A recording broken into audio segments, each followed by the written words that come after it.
Today, my guest is Tim Holland. Tim has a vegan food product. Oh my gosh, I can't even think of what you offer, but I mean, Company. I know It's what called you're a vegan offering. food company.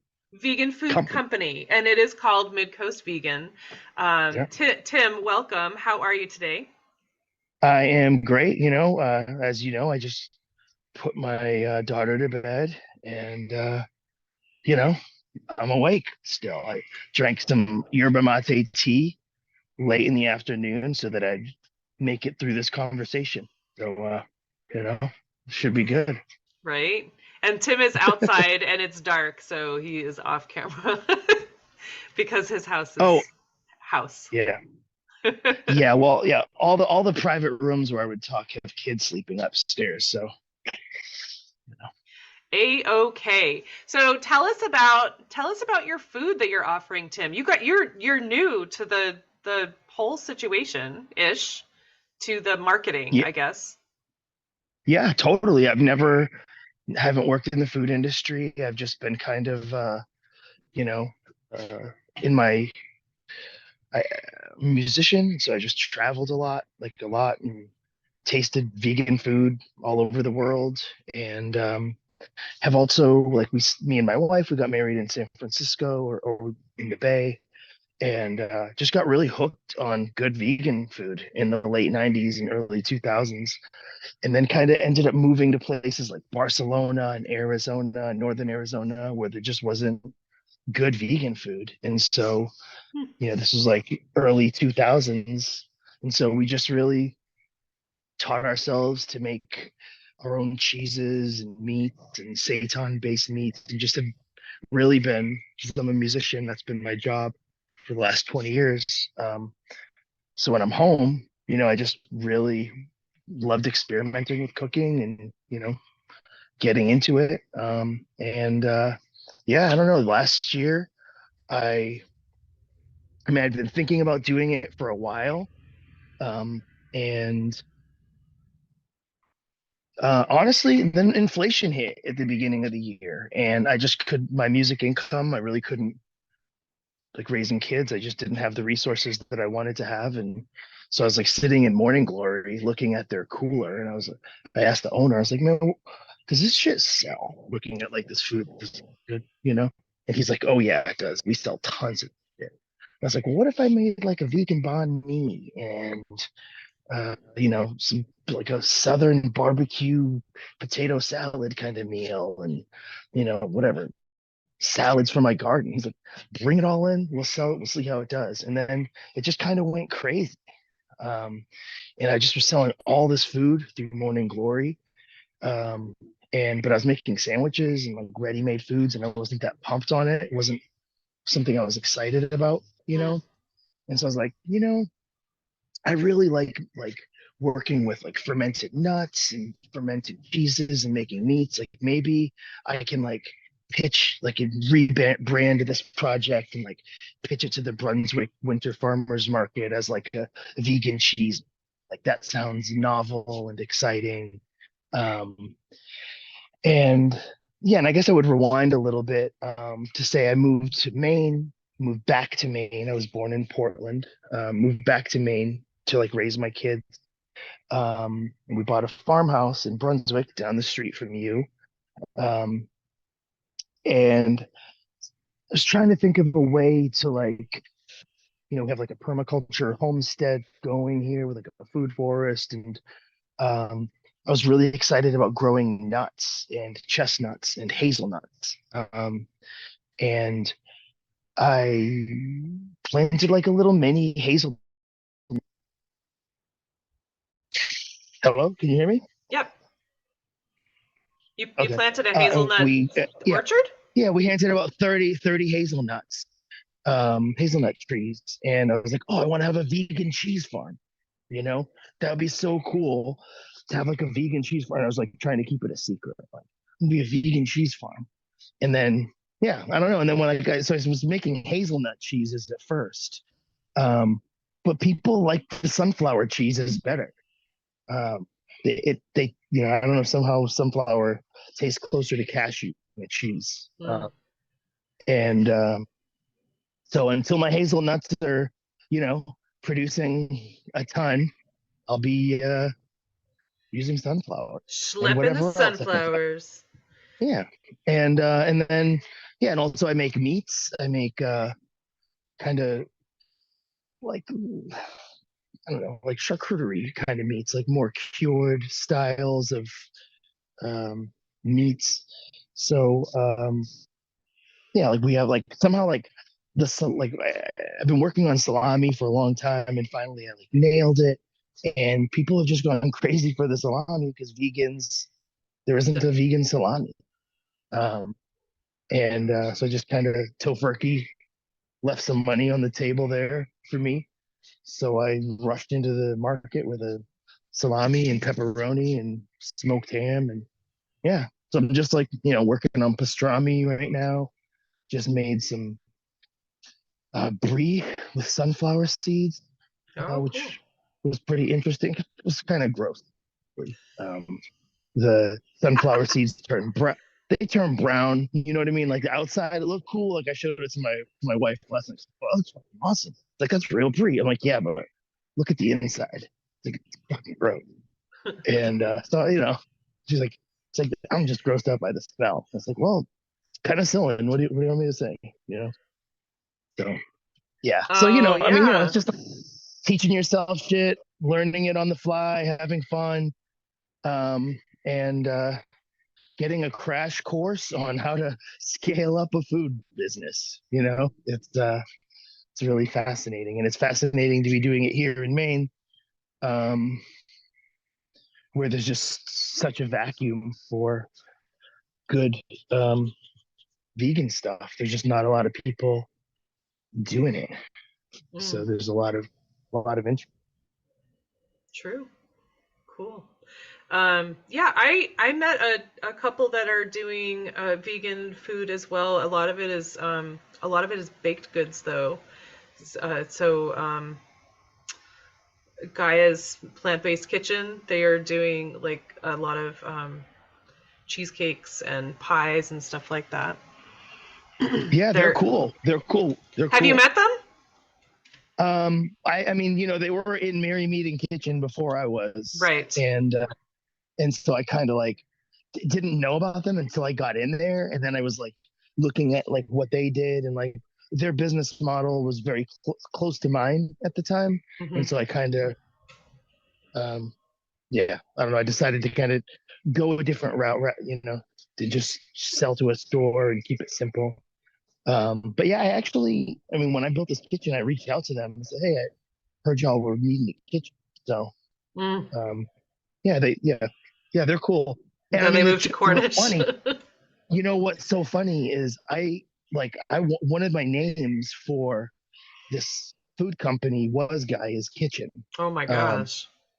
and just because I'm inspired by the book Guy's Garden, which I'm Hmm. sure they must be. And people haven't read Guy's Garden, they should. It's fucking awesome. Um, good book primer on permaculture. Hmm. And I see they're into the same shit, like throwing flowers on stuff, and cooking with stinging nettles, Hmm. you know. Right. Yeah. Yeah, I don't know. I still haven't met them. They seem cool though. Yeah, they're very cool.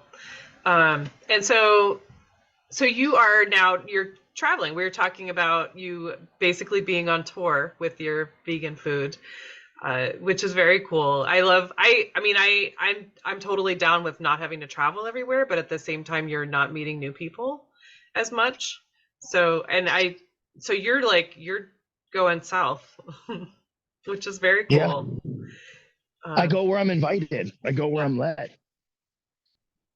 cool. But yeah, it's really you know, I think because we one of the things I learned from music is how to use social media to drive content and sales and all that. And so I feel like my social media has really helped me a lot. And so the more I do these sort of pop up things, like there's like a big social media thing that goes along with it, and I can like feel the impact it's having. It's you know people come up to my booth like you know, oh my God, I'm so excited to try this stuff. I've And I'm heard like, all it's about so you. fun. I've seen your posts. Yeah, it's so funny. I'm like, oh yeah. I'm like, oh no, I hope you like it. Okay, well, it better taste it first. you know?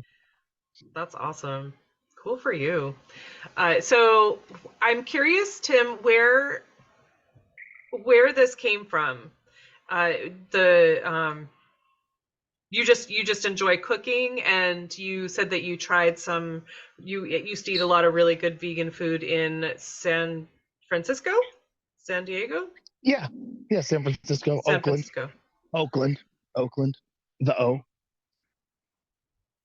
Okay, and then you moved away, and you couldn't find any, so you decided to just make your own, and now you're making a living with it. Yeah. I mean, I don't know.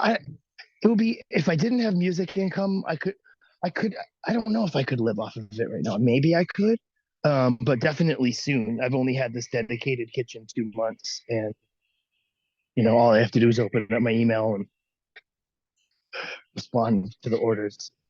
Really Yeah. cool. Yeah, I mean you've got the mail order too, which I saw your post that you've been overwhelmed and you've got to take a break for a week or two just to bump up your inventory. That's Yeah, totally. that's awesome. Yeah, I view it more of like a Kickstarter. It's just like, oh, I'm just trying to pay my debt down, so I'll just do, every couple weeks, just throw up a bunch of stuff, Hmm. Sure. knock out some debt. Heck yeah. Absolutely.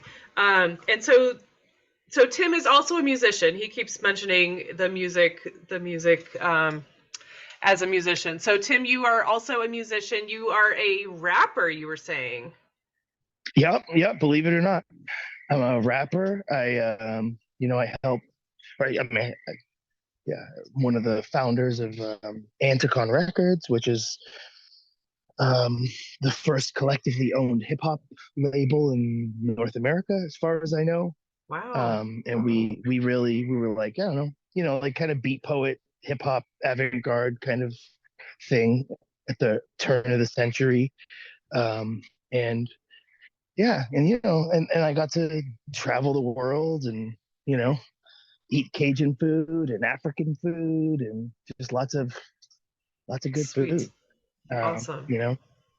Lots of cool like chefs in Germany and Italy and France. Just learned lots of cool styles of cooking, like herbs de Provence cheese. Like I learned about herbs de Provence as I was driving through the region of France where herbs de Provence, was. I just would Awesome. always bring it home from tour. And now I make herbs de Provence cheese. Um, but yeah, so I make hip hop. It started off kind of like whatever poetry, philosophy, experimental stuff, and then I've had a lot of different approaches. I've had bands. Like my most recent project is with this DJ Pain One, and he does beats for people like 50 Cent, and you name it. He's got like multiple platinum plaques on his wall, and Wow. we make like anarchist kind of hyper political like trap music. So it's like sounds like gangster rap kind of, um, but like it's very anti-capitalist and uh, opinionated. Yeah, and so we do that, and It's like a and grown-up that's rap. yeah, it really is. Yeah, it, Not so much gangster, but like, or gangsta, I should say, but I can't do that. Um, but like for grown-ups, that's cool. I like that. I can appreciate that. yeah. I mean, it is what it is. It's something that at this point I'd say it's like I've seen diminishing returns on it at this stage in my life, and that's always been like in my back pocket. Like, all right, if music shit when it's over, I'm gonna start a food company, and it's not over, but I don't want it to be my main source of income anymore. I want to take my kids to Egypt. I want to take my kids to fucking Disney World or whatever. I don't want to worry about money. I've worried about money a lot since the pandemic, and Right. I'm tired of worrying about myself. So trying to do it in a way that doesn't gouge vegans like so many businesses do. Just trying Right. to make vegan food that's working class affordable. Totally. Yeah, my podcast guest that the podcast that came out yesterday was a girl who she's created an affordable ethical clothing line because she's so upset by the fact that people people who want to be sustainable and wear clean clothes like healthy clothes, organic cotton and such, they can't afford that. Normal people can't afford that. It's all for people that have money. So only the people that have money can wear sustainable clothing. So Right. so it's she's fighting back and she's making it happen, which is super cool. And I love that you're doing that too because it's so true. Like in order to eat healthy, you have to have lots of money, and that's why we're in this situation that we're in, that what people can afford is processed fast food. Right. And if it's not like it's a time thing too, because it's like if you don't have, I might have been poor, but I had 3 hours at the end of every day to like roam around my garden and pick kale and herbs and listen to a Democracy Now while I, pick the aphids out of the kale and look up a recipe Right. for some, weird dish online, and and like that's privilege. That's like no kids, like you know what I mean? Like, Yeah. um, and not, when you're working, like I'm in that position now where I'm working to support kids, um, and making cheese or fucking meats till midnight a lot of times, and just killing myself to do this shit. And you know, no, that's just what capitalism forces us to. Basically, we don't. It's not my choice. I wouldn't be up all night Right. doing this shit. For sure. Be sleeping like a normal person. But Yeah. I hear you. Totally. But so I mean, it's going over really well. People are loving it, and I mean, your posts are really encouraging, and the fact that you are sold out of your product for mail order is really exciting. And you're in all these different places this weekend. You said you're in Portland, but you're also doing like south of Portland. Did you say Arundel? Yeah, I'm doing this awesome vegan farm in Arundel called Sprinkle Pod Farm. Um, I've heard of you that. know, solid comrades down there. Yeah, and then I'm doing Moderation Brewing next Sunday, July Cool. 7th. Yeah, so hopefully that goes well because I haven't been able to serve my Midcoast peeps for a few months. I was heartbroken when I had to leave the Brunswick Winter Farmers Market. It was such a fun place to be cutting my Mm, teeth. right. It really, I mean, it's very exciting to be there, and everyone is so, everyone's so close together for one thing, but the same people come every week, and so to see the same people, that's going to be really, really nice to build relationships with them and to hear their feedback, I'm sure. Yeah, I mean it totally shaped the project, totally Yeah. shaped the project. First my wife was like, you got to ask for feedback from people, and I'm like, I'm too insecure to listen to people's feedback, But what if and it's then like not great? Totally. but then I started listening, and then I was like, even like this Jeff Paul who sits behind me, who I would like, go to for OG advice on so he was just like, you gotta give people, he's like, man, you need to be giving out samples and then asking people what they think. That's what you need to be doing. I'm like, started doing it, and I liked the feedback I got, and I liked the criticisms. It really helps me. Whereas like That's awesome. with music, it's like I don't want any critiques. It's perfect. It is what it is. You know what I mean? It's not Right. perfect, but it is what it is. I'm not trying to change anything for any, no compromise. But with food, it's different. Like, is it too soft? Is it too salty? Right. How did it melt? Right. Totally. And well, I mean, you were saying though, it's a taste thing, but at the same time, like rap is rap, like you know what you're getting when you're getting rap, right? Yeah, For the most part. And then it's also music is very personal, so it's not like you're gonna change it for anyone anyway because that's what you're putting out there. But when it's yeah, food, like you need it to be healthy and you want people to, yeah, totally. yeah. I get it. Okay, this is the sound I make when I'm cornered. Right. But it's so you said you're a podcaster, which was news to me. Yeah, yeah.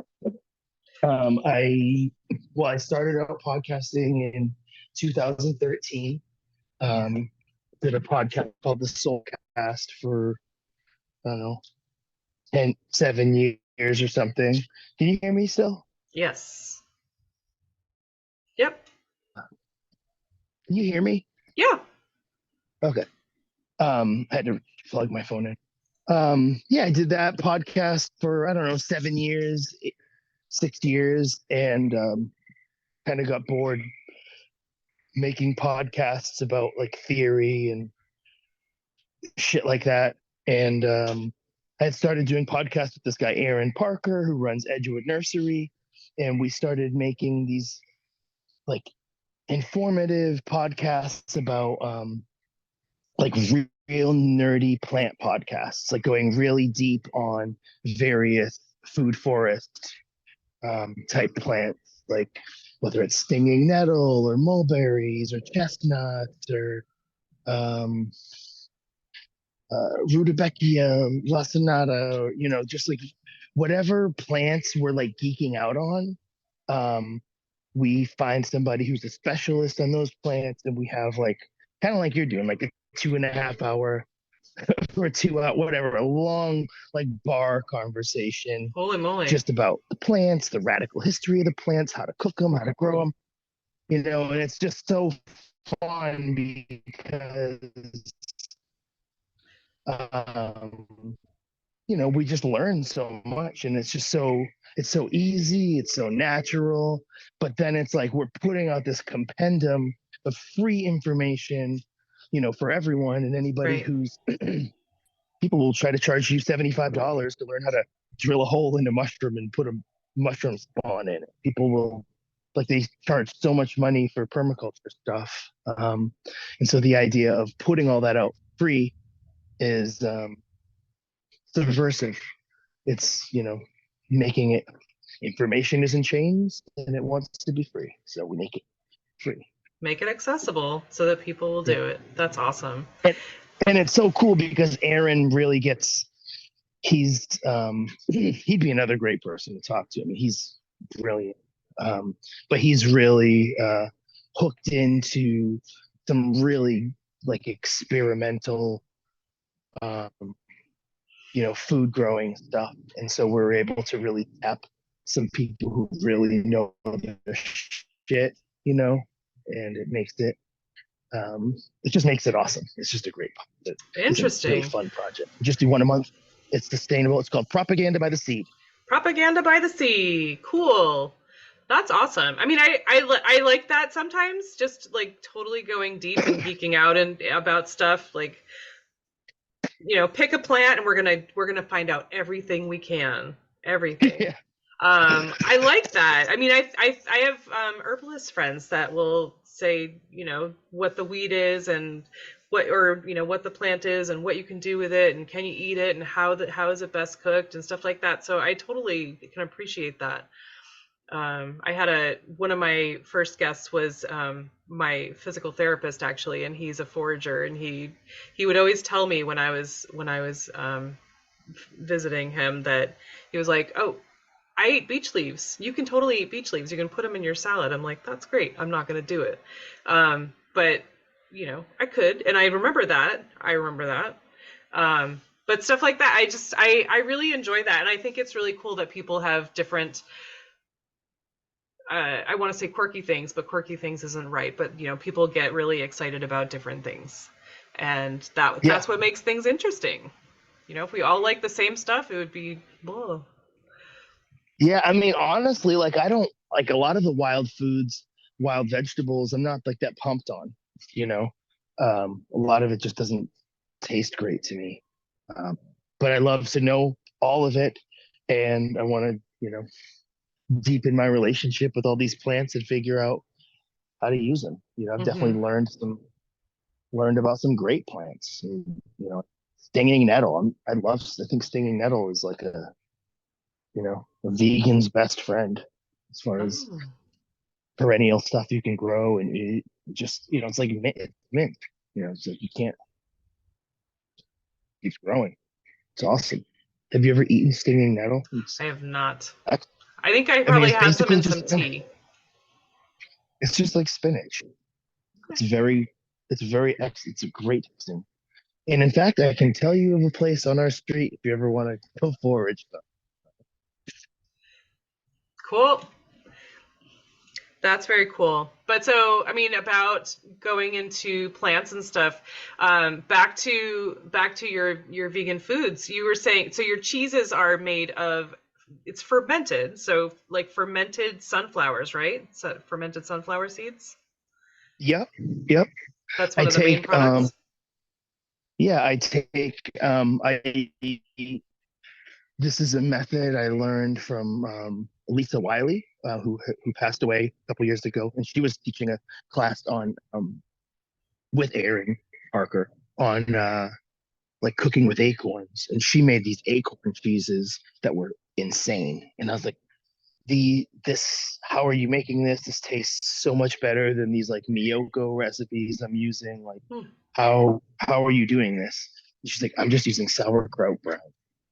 I learned about it from Pascal Balder, and so I went and got the book and um, kind of tweaked the method, and came up with my own kind of version of it. But yeah, I just ferment a bunch of cabbage or carrots, and make a heavy ferment on the liquids, and then take the when the liquids hit like peak fermentation, when the pH drops to uh, whatever that number is, like somewhere between 3 and 4, I think, if I'm correct.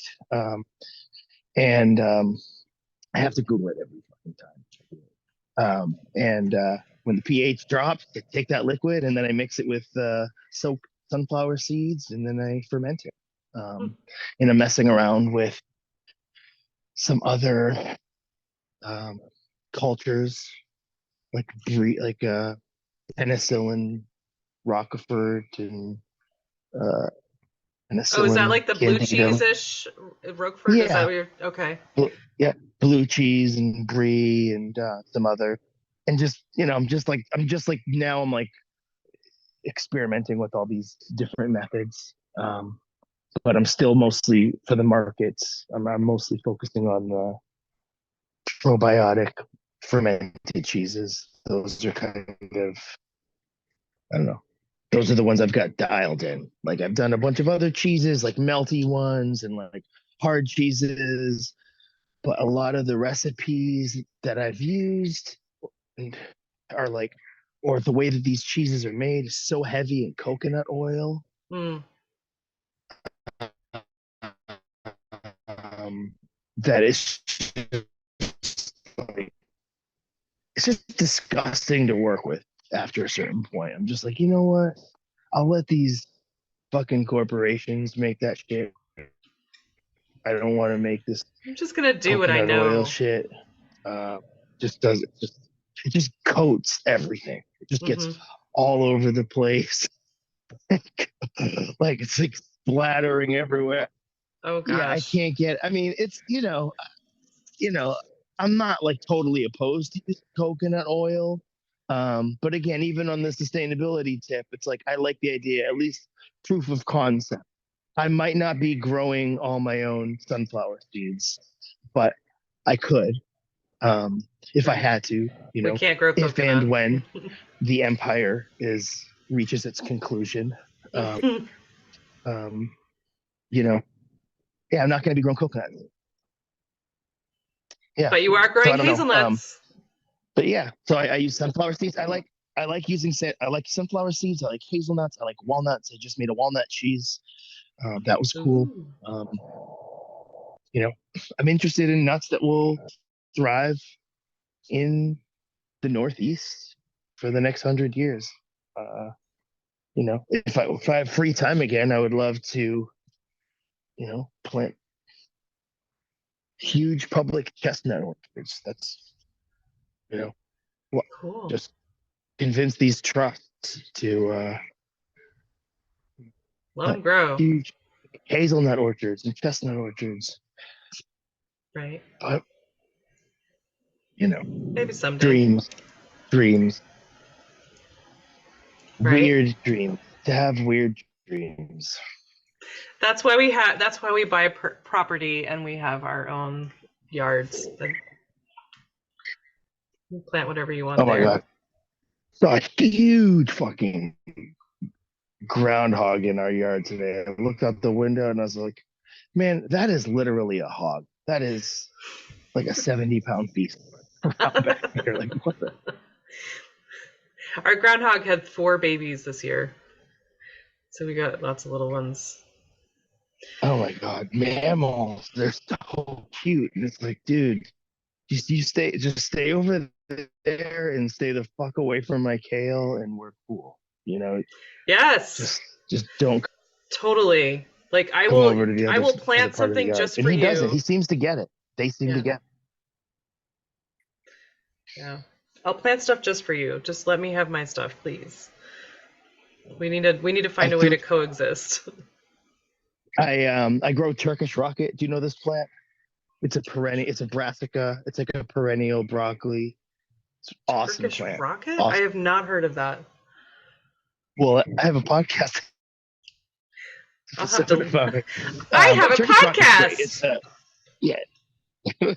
It's a perennial. It's a perennial broccoli. Anyway, it's growing excellent in everywhere else in my yard. But I planted a whole row of it over by the groundhog, and I swear it just every time a leaf grows, it Yeah, just yeah, yeah. grabs it. And it's like, all right, dude.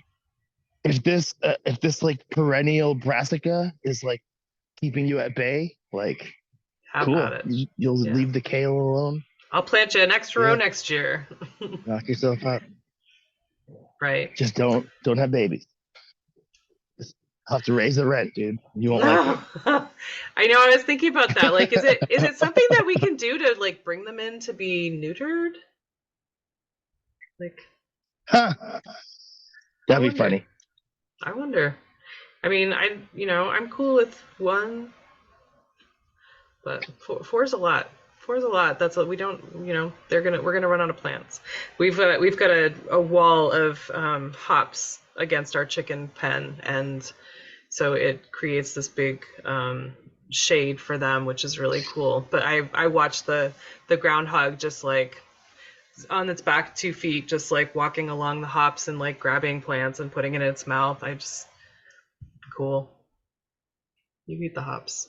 Down with that. Wow, so it eats the hop. Yeah. Well, you know, I guess that Yeah. means it is. I feel like I just read in a book humans can eat hops too, I think. 100%. They're good for going to sleep, I think, or for like anxiety. I mean, that makes sense because beer is hops and it's like a depressant as Right. opposed to a what is the anyway. Yes. Upper. Yeah. Uppers and Stimulant. downers. Yes. Stimulant, Yeah. yeah. Oh boy. Too late for this conversation. But yeah, I think that hops go in a lot of herbal teas and beer. Yeah. Yeah, I've never. This is my first. I got some hops last year. I'm looking at my hops right now. I got them growing up the fence of our porch, and yeah, I'm looking forward to seeing what they're all about. They're gonna spread. It's pretty cool. They're a beautiful plant. Yeah, yeah. I feel like I don't even really know what they look like. I just know it's a vine with a flower, but it'll be yeah, Yeah, they look almost yeah, like it'll pine be interesting cones, to like see. little pine cones, but they're like fluorescent green. It's so cool. It seemed like it would be something that would bring hummingbirds closer. So if it accomplishes that, then Absolutely. Absolutely. So, what does the word sustainability mean to you, Tim, when I say that? um,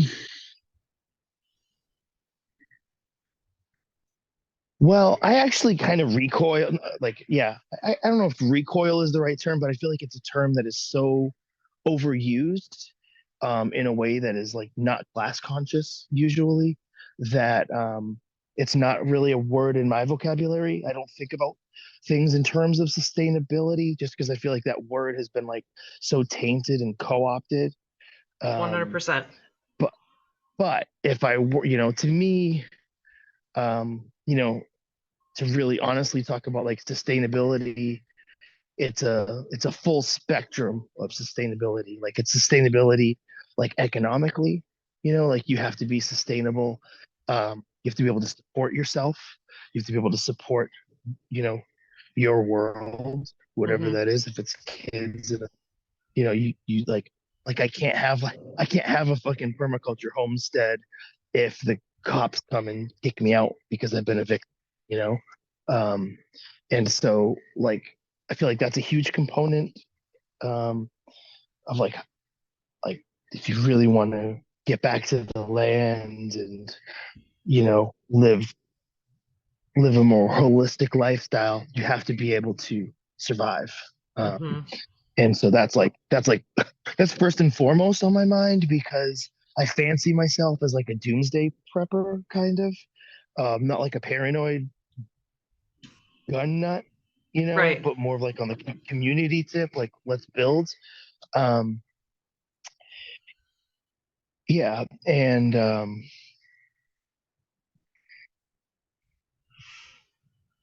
yeah, and so I forgot what I was saying. Something about doomsday preppers, gun nuts. Um, oh, and I never saw COVID coming. And I never saw inflation kicking the shit out of the life I had imagined, you Hmm. know? Um, and so those two things, it's like you think you're like prepared to live off the land and ready, you know what I mean? But like just because you've read some books and you mean well, it just doesn't work that way. Right. And so like to me, sustainability is being like true sustainability is community. It's like being linked up with other people. It's shared goals, shared projects, people, doing things like not in like a um everything for everyone kind of communist sort of way, Yep. but a more kind of like autonomous, like many tentacles, many worlds are possible at once. And um like capitalism is not sustainable. The United States is not sustainable. Like this form of governance that we live under is not sustainable. Right. Solar panels are not sustainable. They're,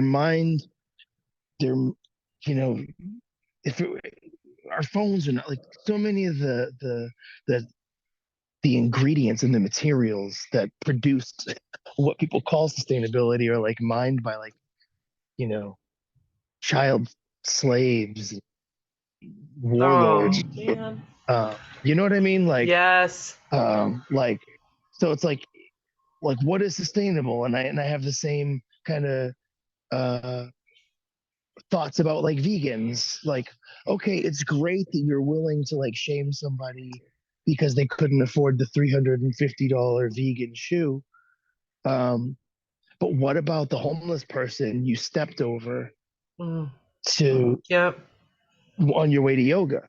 Like, what about all the people rotting in prison for crimes of um, poverty, you Right. know? Right, And right. so like to me, when people talk about sustainability, that's what pops into my head. Is like the hypocrisy of it all.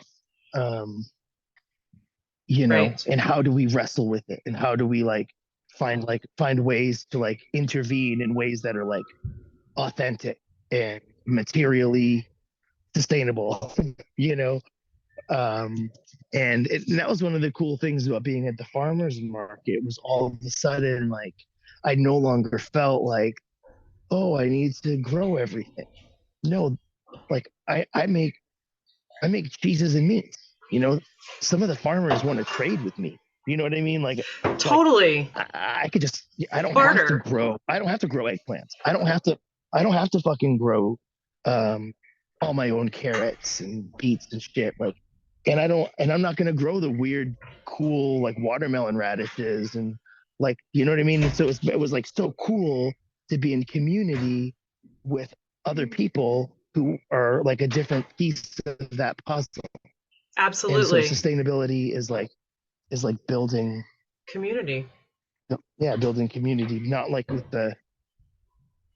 the vague community that could mean anything, but like community, like building relationships of mutual aid and For sure. um yeah, and but also like all that shit, like yes, recycle, um, compost, you know, um, shop at Goodwill, like whatever, and there's a spectrum, Hmm. you know, there's like, I have I have friends who like my sister, she used to like raid dumpsters and make wine from it, it's like, there's Your just, sister does that? That's really cool. she used to when she was a kid, when she was much younger, you know what I mean? But like, that's like an example of like, different Not kinds of wasting. cool Yeah. ways of, yeah, cool ways of being sustainable. You know. So yeah, I don't mean to be like totally negative about sustainability, No, I but get like it. yeah, it's like there's so much of this like like it's not about ways to make it's like good to feel good. It's good to feel good about what we're doing, you know, but it's also good to be honest with ourselves. So it's like, Yeah. navigating that. Absolutely. I mean, I have a post-it note behind my laptop that says community sufficiency because that is where it's at for me um with the podcast, with sustainability, like take care of each other, like work together to make a difference. I mean, I've used the example a few times, like, canning tomatoes is totally something that I could do, but it takes so long that it's no fun. Like it would be so much easier and more fun with someone to help. You get visits in because it's going to still take you 4 or 5 hours, but Right. you're not doing every single tedious bit.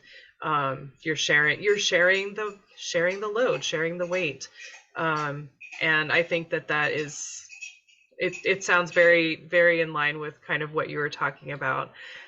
Um, and I totally get that about sustainability. And I had the same feelings like about homesteading. So many homesteaders just think, self-sufficiency. Like, I don't need anybody. I can do it all myself, which is great. That's great. But do you want to? That's sad. That's a sad future. Yeah. We've all seen those characters on The Walking Dead. When people stumble upon them, they're sad. Right. I mean, it Like, really oh is great, that you've is got a that a generator sustainable and you're lifestyle? Because you're going to be no, lonely because by it dies with yourself. you. Yeah. Yeah, and it dies when you die. And I mean, and then like, honestly, like talking about kids, like until I had kids, I don't know. It's a whole nother part of the human experience. Yeah, it's a whole different Without a level doubt. of responsibility, I'm sure. Ego death. Ego death. Or that. Not a full ego death, but close. But I'd die. I would kill I would die for my kids. It's crazy. but that's life. Yeah. That's a really really big that's a really big thought on sustainability. I appreciate that a lot. So Tim, if somebody wants to find you and purchase your vegan goods or listen to your rap music or your podcast, where is the best place that someone can find you? And if it's more than one, that's totally fine. And I'll put it in the show You know notes what? too. I should have one website that has it all, but I just I don't. I I just just don't. don't think in terms of websites. I should. Yeah. I should. But yeah, for the food stuff, people, I'd say the best place is to go to the Midcoast Vegan Instagram. I'd say that's like the most kind of that in face fed book are the most important parts of that. There's a website for Midcoast Vegan. It's midcoastvegan.square site. If people want to hear my music, um, it's Sole on Spotify or Bandcamp or wherever you listen to music, Apple Music. Um, Cool. and if you still want to eat my vegan food after listening to my music, that means you're awesome. Um, and my podcast is Propaganda by the Seed. You can just search that on all the platforms, and we're part of the Channel Zero podcast network. And yeah, and if you want to come say what up at any of the farmers market. I love hanging out at the booth and talking shit. It's way more fun than I thought it would be. He's also slinging samples. I'm FYI. a vegan.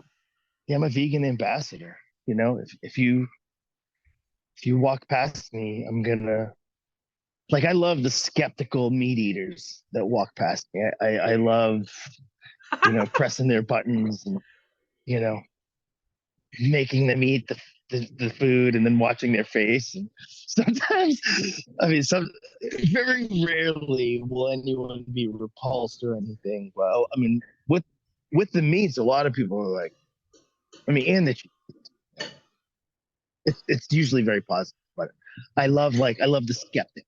I love like what like don't be afraid. Come on over, try it. It's okay. This vegan cheese ain't gonna bite. Not like the cow you killed. No.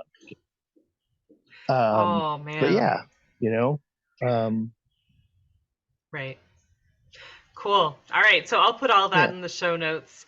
But thank you so much for talking to me tonight, Tim. I really appreciate that, and I learned so much. Oh my gosh, you're all over the place.